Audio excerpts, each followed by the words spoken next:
Bonjour à toutes et à tous, j'espère que vous allez bien. En matière d'immigration, gauche et droite sont à côté de la plaque. Je me permets de le dire sans prétention aucune. La gauche et la droite sont hors sujet. Elles passent à côté du sujet, comme on passe parfois à côté de la vie. Bon, pour la gauche, c'est un sujet religieux, c'est de l'ordre de la croyance. Il faut accepter l'immigration, le grand remplacement, sinon vous êtes un hérétique. Bon, là, c'est la religion. C'est quand même drôle de voir que la gauche laïcarde est retombée dans des dérives religieuses comme ça, presque sectaires. Puisque quelque chose qui ne se discute pas, c'est de l'ordre de la croyance et de la religion. Bon. La droite, il y a deux droites. Il y a la droite cocu, la droite, disons, parlementaire, même si je suis un peu méchant.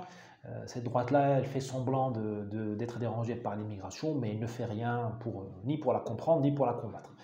La droite véritable, elle est contre l'immigration, mais elle vous dit je renvoie les immigrés, je les empêche de venir chez moi, mais en contrepartie, vous voyez, je suis très sympathique, je suis humaniste, je vais faire le développement, je vais développer les pays du Sud.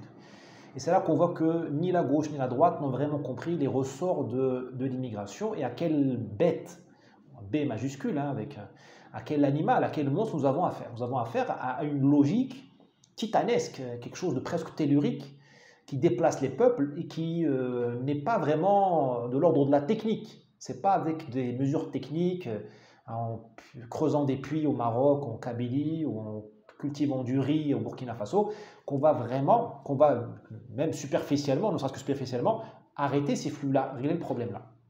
Prenons le problème par le bout du développement. La droite, notamment, même la droite dite dure, on nous dit on va développer l'Afrique et le Maghreb pour stopper les flux. Bon.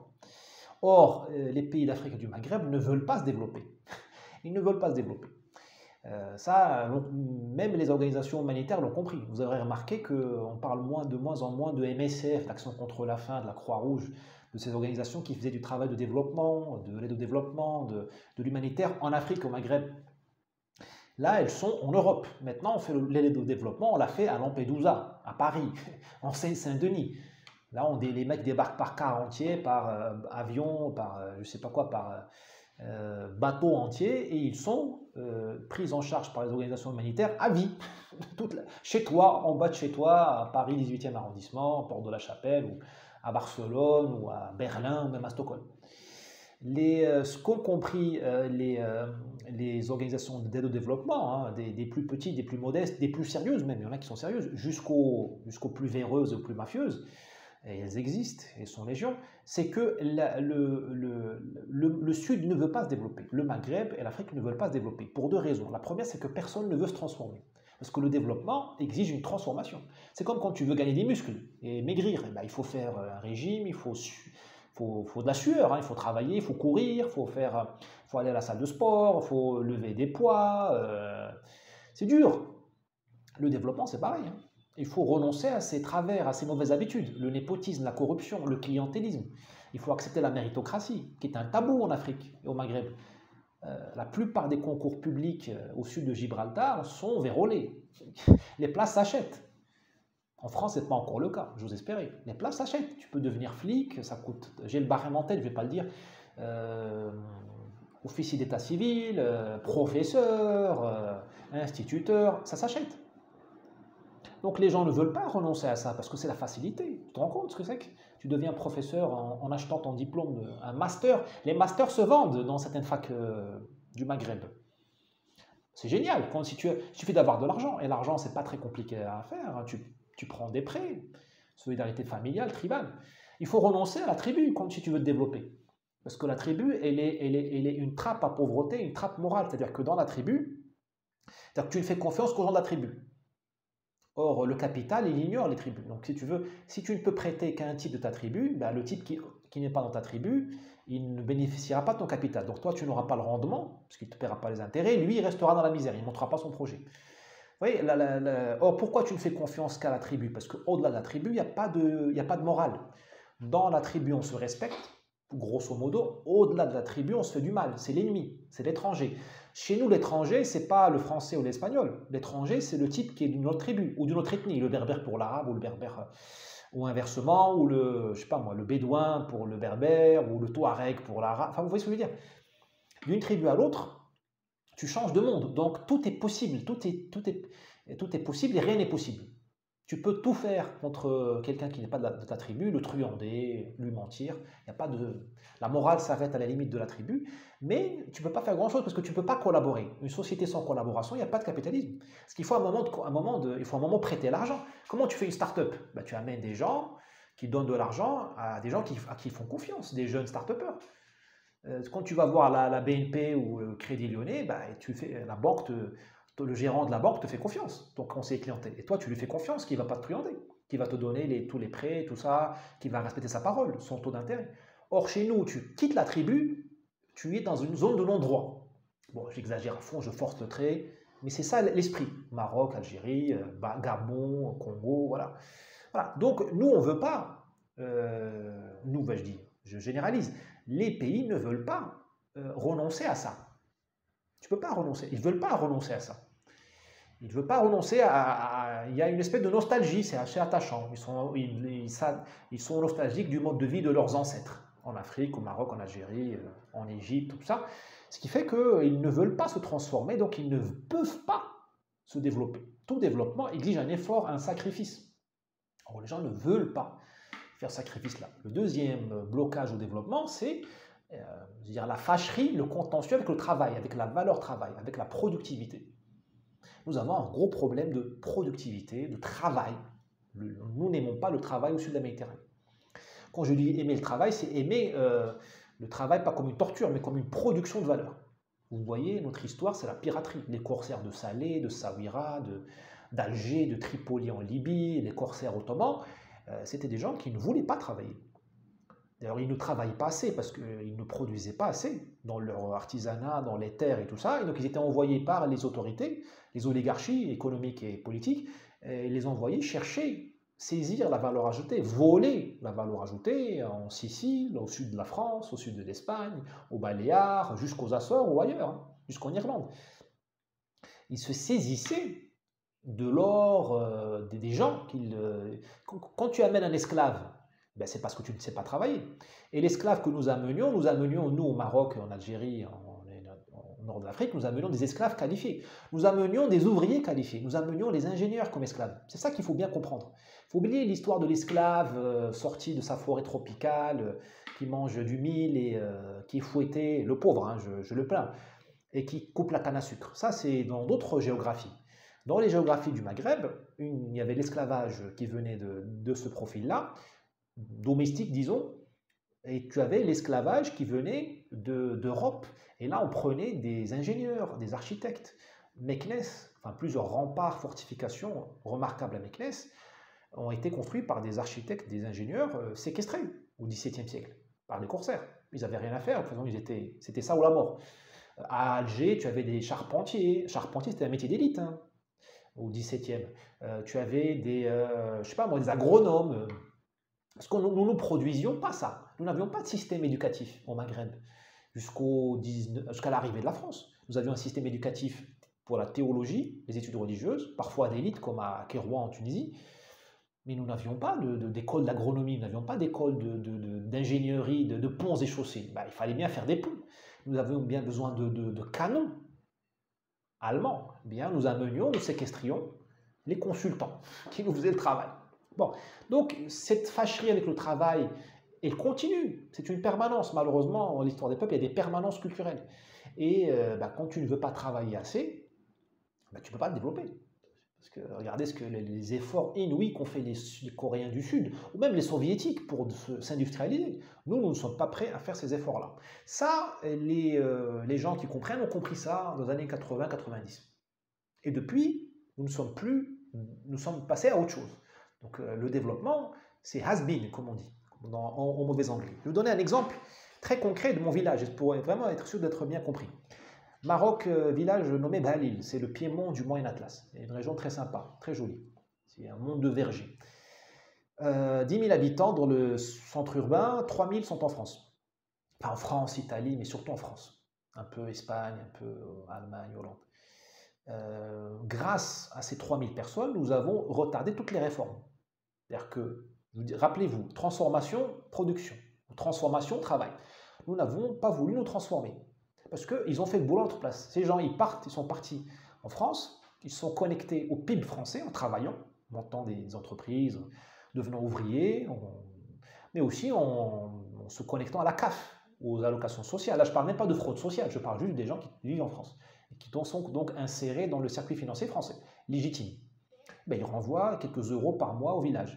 Ces euros envoyés par mois à la maman, à la cousine, au papa, aux sœurs et aux frères ont évité les réformes douloureuses que le village ne voulait pas faire, notamment le remembrement. Nos terres sont extrêmement morcelées. Et comme les familles sont nombreuses, parce que nous avons une explosion démographique, les terres sont... Ma grand-mère, elle a des bouts de terre, c'est 5 mètres carrés, avec un arbre dedans, au milieu d'un patchwork de terrain d'autres personnes. Juste pour accéder à l'arbre, il faut des droits de passage, c'est compliqué. Alors, qui va investir sur un arbre? Tu ne vas pas amener le goutte à goutte pour une plante.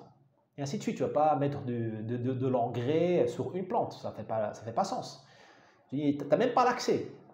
Tout le village est comme ça. Il aurait fallu faire un remembrement, mais le remembrement, ça veut dire conflit, ça veut dire remous sociaux, ça veut dire des familles qui se déchirent, parce qu'il faut reconcentrer les terres. Ça, on l'a pas fait, puisque nos cousins de France, de Mâcon notamment, hommage à la ville de Mâcon, qui est une succursale de mon village. Moi, si je vais à Mâcon, je dors à l'œil pendant 10 ans.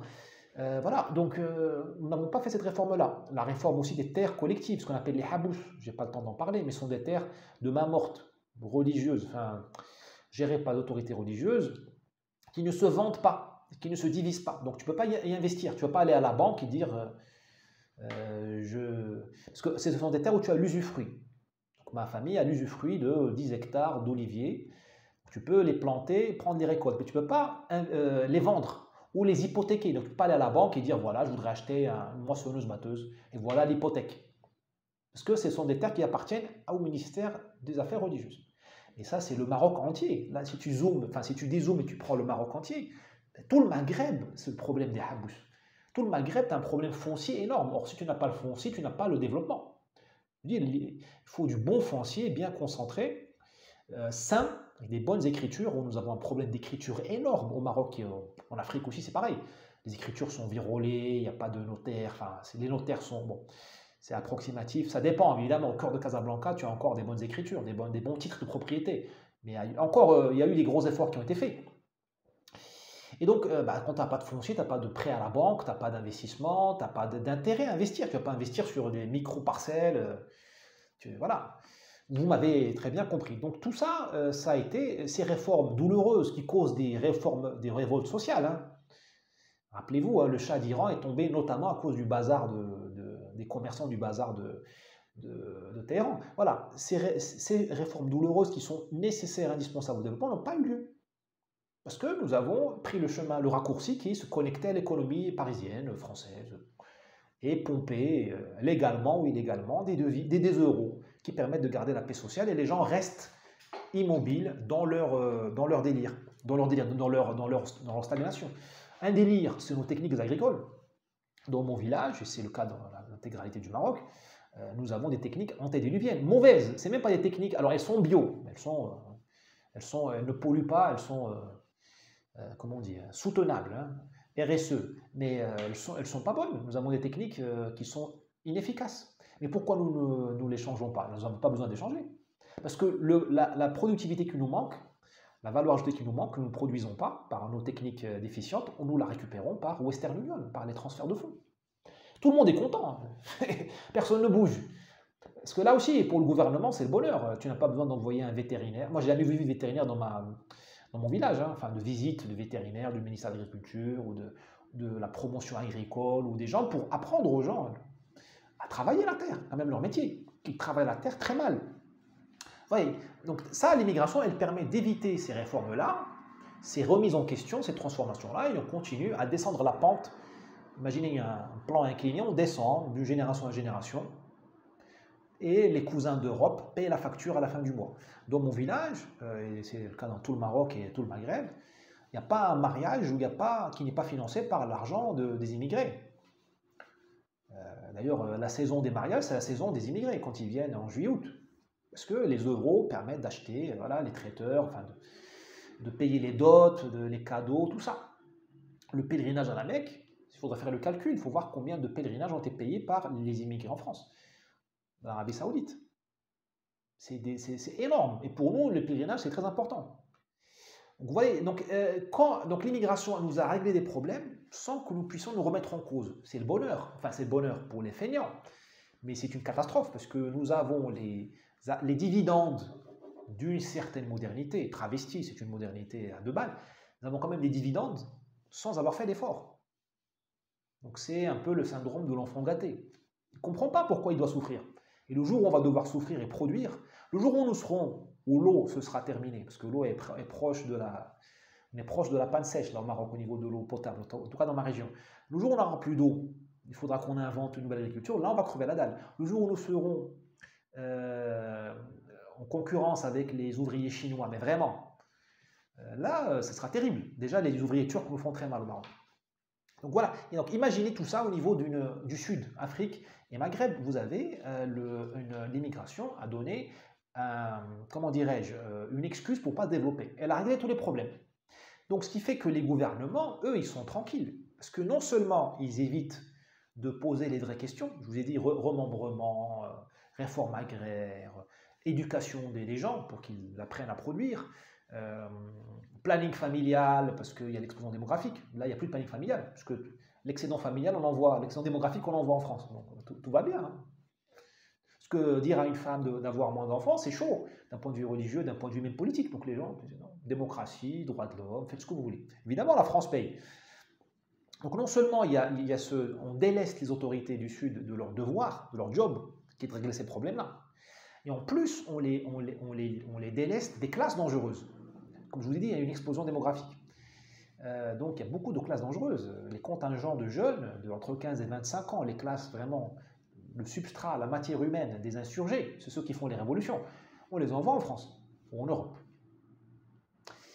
Bon, on en voit aussi en France et en Europe les classes moyennes et classes moyennes supérieures. C'est-à-dire que l'immigration aujourd'hui, ça permet de se débarrasser aussi de ce que j'appelle pour paraphraser M. Chirac, les chieurs et les chieuses.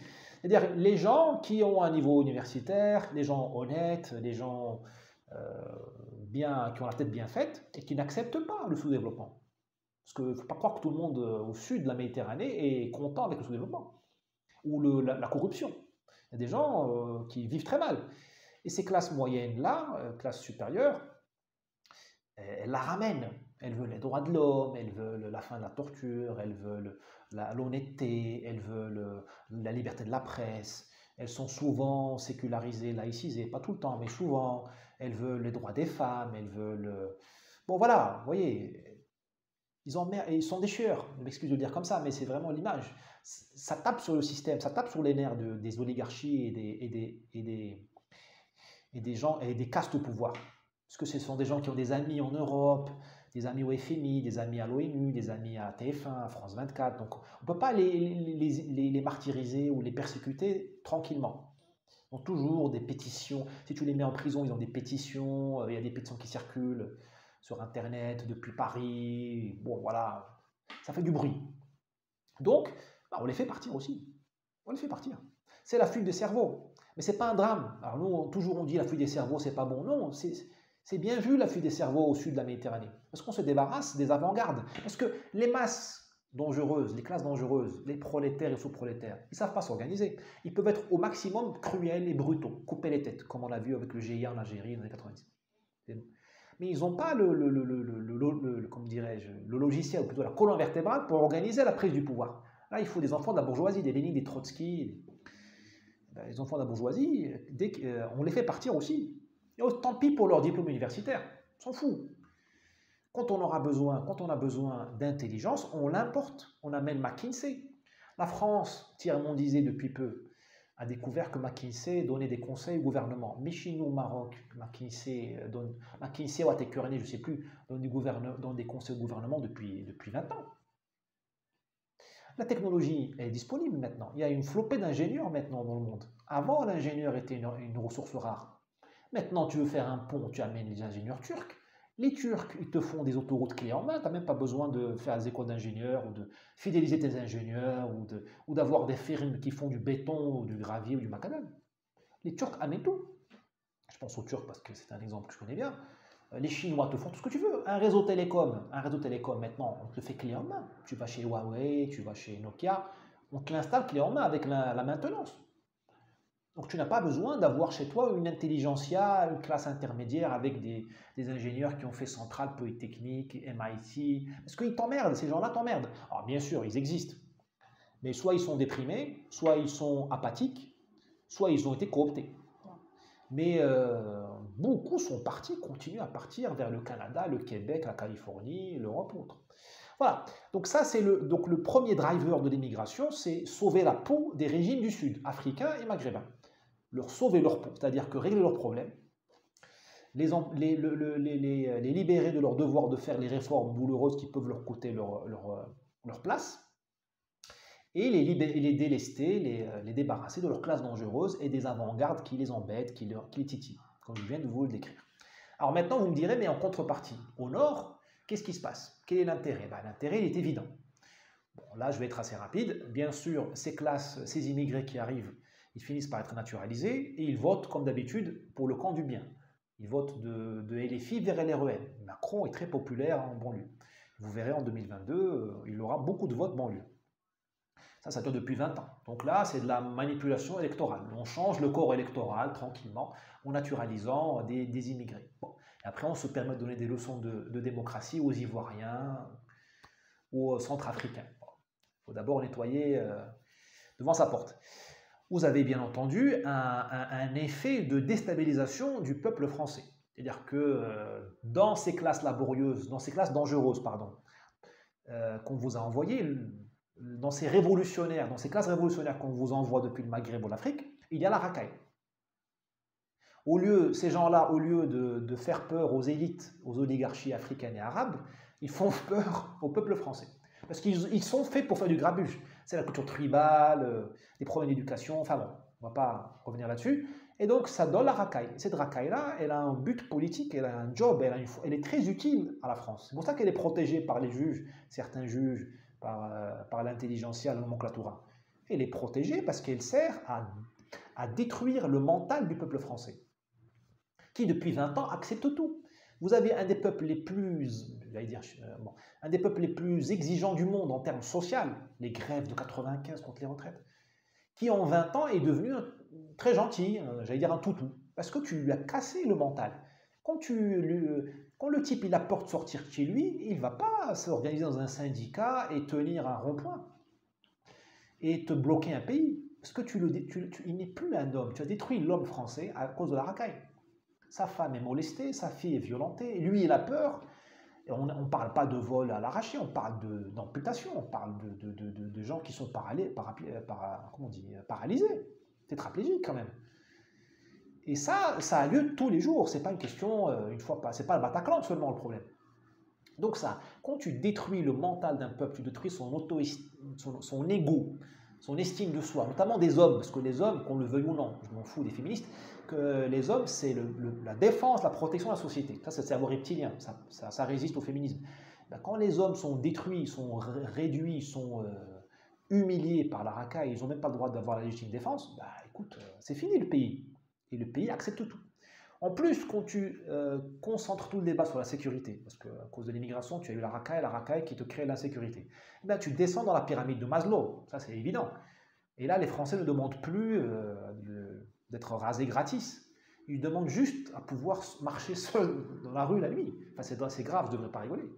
Donc dans la pyramide de Maslow, tu descends. Et ça, c'est le bonheur d'une oligarchie qui n'a plus rien à te donner. Les comptes sociaux, les comptes de l'État sont au rouge, dans le rouge depuis 1983, et on organise le démantèlement de la France, de l'État-providence. Eh bien, ça s'accompagne d'une baisse de l'exigence du peuple. Un peuple qui ne pense qu'à sa sécurité, il ne va pas demander un hôpital 5 étoiles, alors qu'il paie les impôts pour ça. Hein. Plus vicieux encore, et là c'est vicieux, ça je pense que personne ou très peu le disent, on amène en France des gens qui sont habitués à l'inégalité absolue. C'est-à-dire que nous, au Maroc, pareil au Sénégal, au Congo, nous sommes habitués dans des sociétés de discrimination, de ségrégation entre les riches et les pauvres. Nous venons d'un monde tribal, où l'inégalité, l'arbitraire, coule dans le sang. Et donc tu amènes en France des populations qui sont programmées, si j'emploie l'allégorie, la métaphore de l'informatique, qui sont programmées, préprogrammées, à vivre dans un monde ultra-libéral, d'ultra-inégalité, où les élites ont fait sécession. La sécession des élites chez nous au Maroc, elle a eu lieu depuis 40 ans. En Algérie, c'est pareil, avec les généraux, les militaires, la junte, tout ça. Voilà. Donc là, tu as des gens qui sont faciles à gouverner. Ces populations-là, naturalisées ou pas, elles sont très faciles à gouverner pour le pouvoir. Parce qu'elles acceptent le principe d'inégalité. Alors que le français, avec 200 ans de république et de tout ce que tu veux, bah, il a du mal avec ça. Encore. Pire encore. Pire.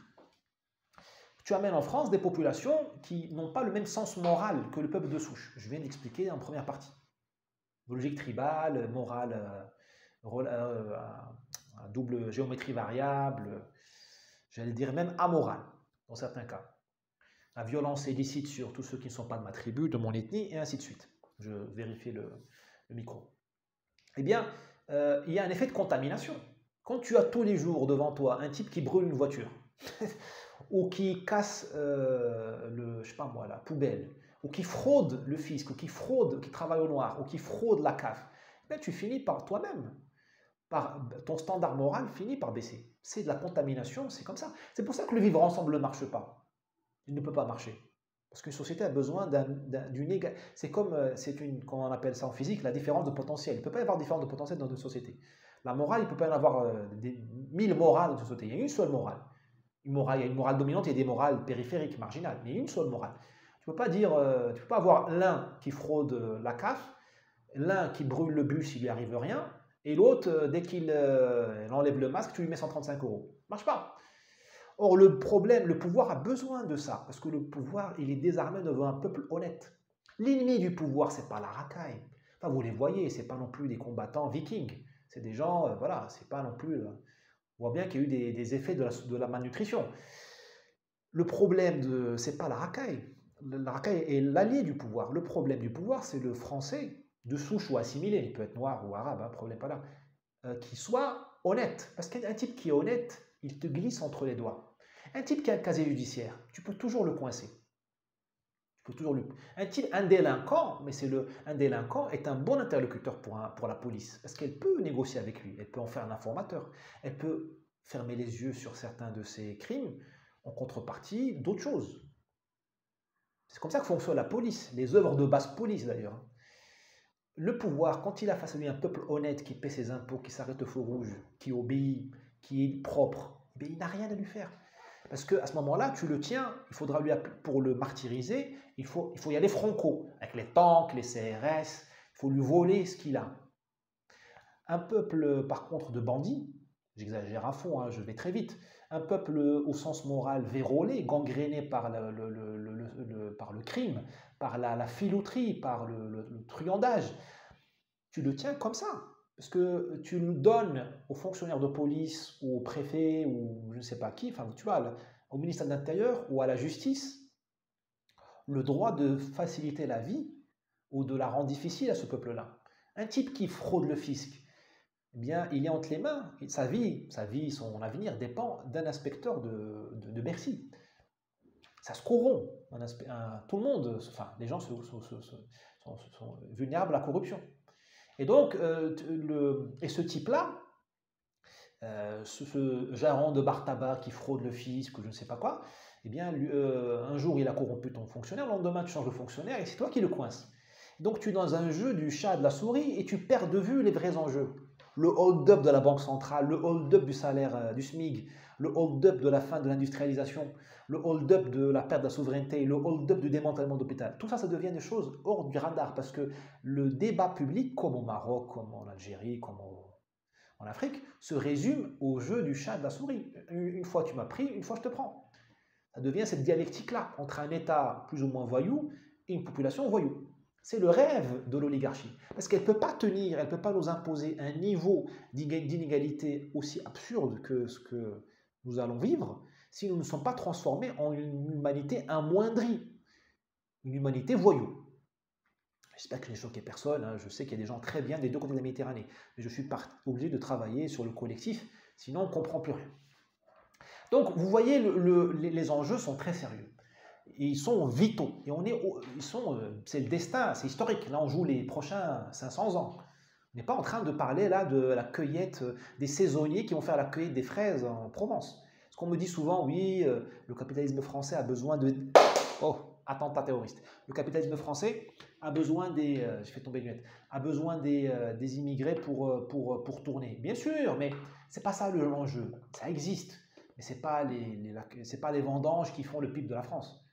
Ce n'est pas les restaurateurs parisiens qui font le PIB de la France. Le PIB de la France se fait, enfin les grands enjeux, ça se fait sur le salaire, sur le SMIC. Si tu me dis on amène les immigrés pour modérer les salaires, pour détruire les syndicats, oui. Là, oui. Si tu me dis on amène les... je regarde mes notes. On amène les immigrés pour, je sais pas moi, pour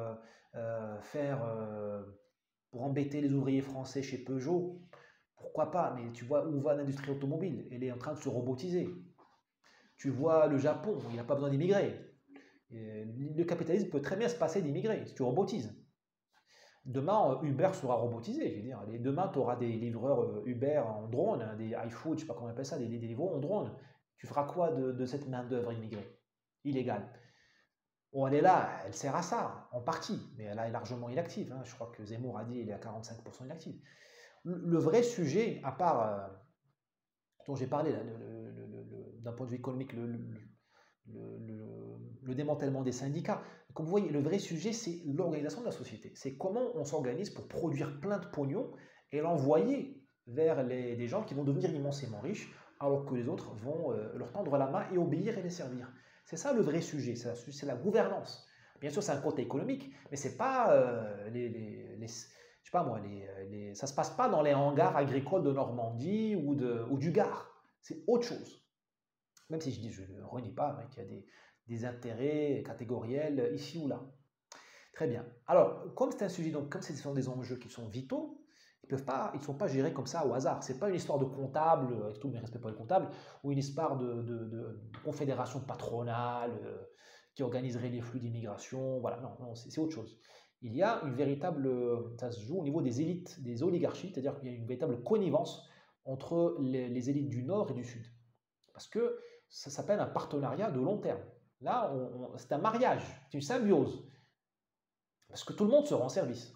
J'ai bien expliqué, on rend service aux élites du Sud en les débarrassant de leurs classes dangereuses, de leurs avant-gardes embêtantes qui les titillent. On leur évite de faire les réformes qui vont bien. Le Nord, on lui donne une formule magique pour pour enlever et démanteler l'État-providence de manière indolore, sans drame, sans grève, sans insurrection généralisée. Génial.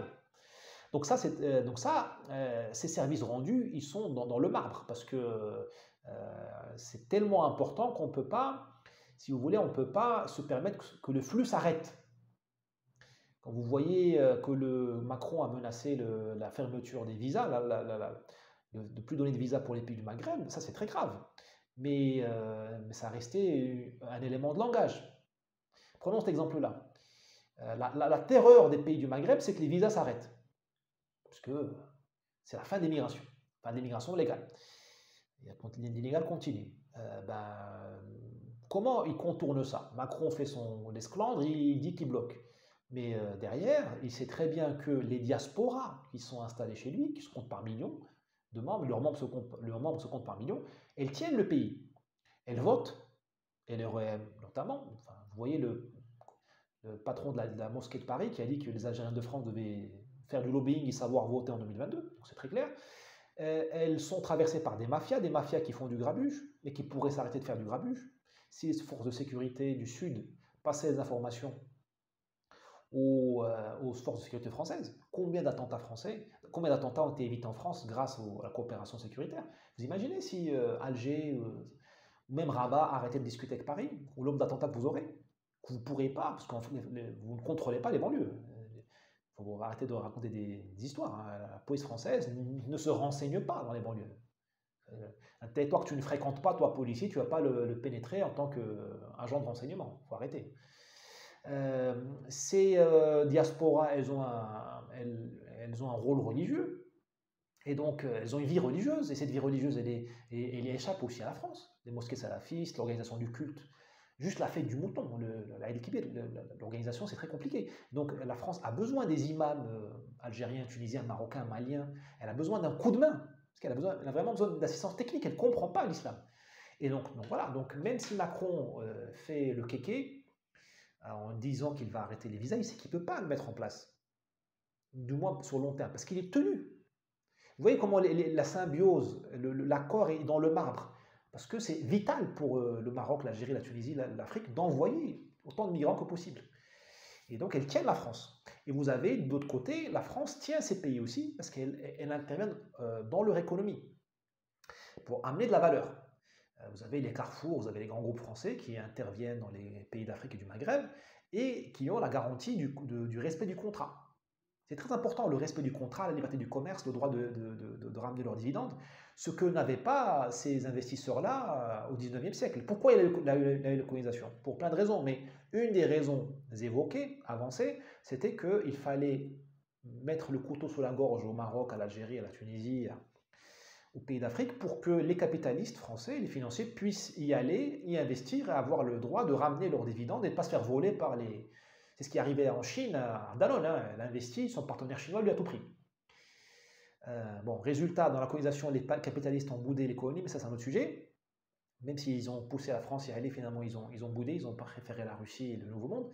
Ça c'est un autre sujet. Aujourd'hui, c'est le monde idéal. La France envoie, enfin le CAC 40 investit, et il est sûr de ne pas être spolié. C'est très important pour un investisseur. Et ça, si quelqu'un est spolié, eh bien, vous aurez comment dirais-je, il y aura des représailles. Il y aura des représailles, et ces représailles, elles se passent où?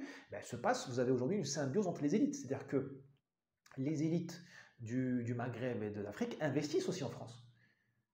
Donc la France n'est pas la seule à investir maintenant au sud. Les élites, il y a des oligarques qui pèsent des milliards d'euros, de dollars, ils investissent maintenant en France.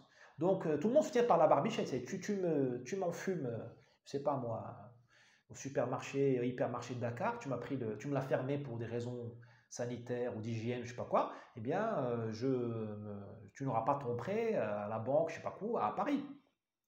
Voilà, il y a une symbiose. Et d'ailleurs, même ces investissements qui sont faits dans les pays du Sud sont faits souvent en joint venture, de manière conjointe entre les élites du Nord, les entreprises du Nord, et les fortunes du Sud. Donc tu as une véritable symbiose. Tout le monde a mis les œufs sont dans plusieurs paniers. Donc tout le monde a intérêt à ce que les choses se passent bien. Parce que sinon, ils y perdent. Ils y perdent beaucoup d'argent. Et donc il y a des espèces d'intérêts croisés, une espèce d'interdépendance qui fait que le pacte migratoire tient.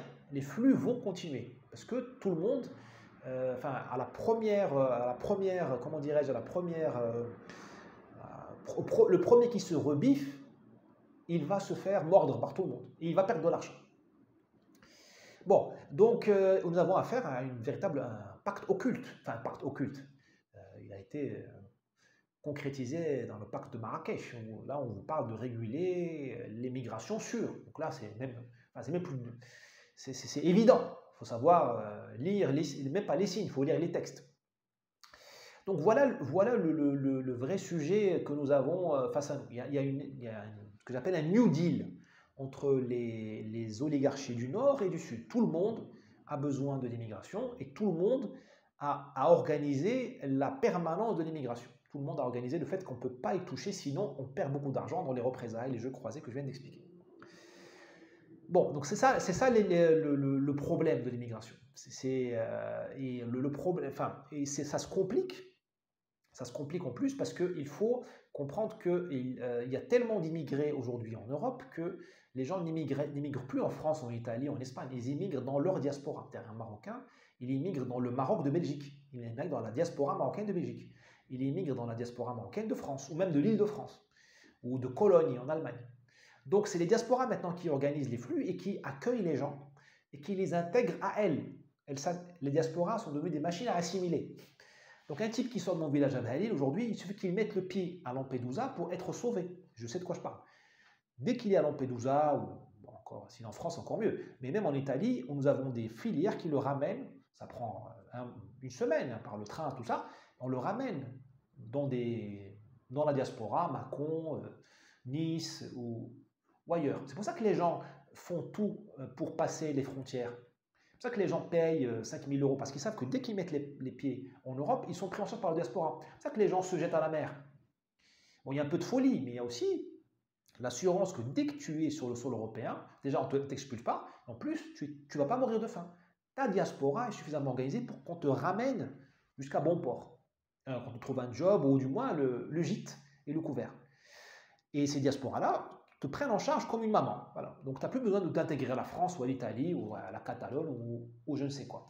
Et donc aujourd'hui, tu as deux phénomènes. Tu as un phénomène, donc l'immigration aujourd'hui, pour être très synthétique, elle a deux moteurs. Elle a un moteur prémédité, oligarchique, que j'ai expliqué longuement ici en 40 minutes. Elle a un moteur spontané, disons, presque biologique, vital, qui est celui des diasporas. C'est-à-dire que les gens, ils n'ont rien à foutre de ce que pensent leurs gouvernants ou de la politique locale ou ce que dit Madame Merkel ou Madame Van Leyen. Ils traversent les frontières parce qu'ils sont dans la diaspora. Il y a une continuité humaine entre le Maroc et la France, l'Algérie et la France, entre le Sénégal et la France. Tu vois les mourides de Sénégalais, ils ont maintenant, enfin, la France est devenue mouride. C'est-à-dire qu'il n'y a plus de division, il n'y a plus de coupure. Le monde mouride s'est étalé jusqu'à Paris. On peut dire la même chose des Riffins, les Riffins. Bon, on parlera un jour de la Hollande et de sa riffinisation. Bon, j'invente le terme, il n'est pas très joli. Donc voilà, maintenant pour conclure, qu'est-ce qu'on fait? Moi je pense à mon candidat de prédilection, Zemmour. Qu'est-ce qu'on fait? Si Zemmour l'emportait, qu'est-ce qu'il fait? Bien sûr qu'il faut qu'il applique son programme. Mais son programme, il a ses limites, c'est la France. On arrête l'appel d'air, on arrête les aides sociales, tout ça, il a expliqué, on arrête les flux, on ferme les frontières. Bon, d'accord. Mais tu as le pacte qui continue entre les élites du Sud qui continuent à t'envoyer leurs éléments révolutionnaires, à t'envoyer leurs avant-gardes de classe moyenne et supérieure qui les embêtent. Tu as toute une oligarchie en France qui va te combattre, comme ils ont combattu Trump. Hein. Qu'est-ce qu'ils ont besoin de ça? Ils ont des investissements croisés. Voilà. Qu'est-ce que tu fais?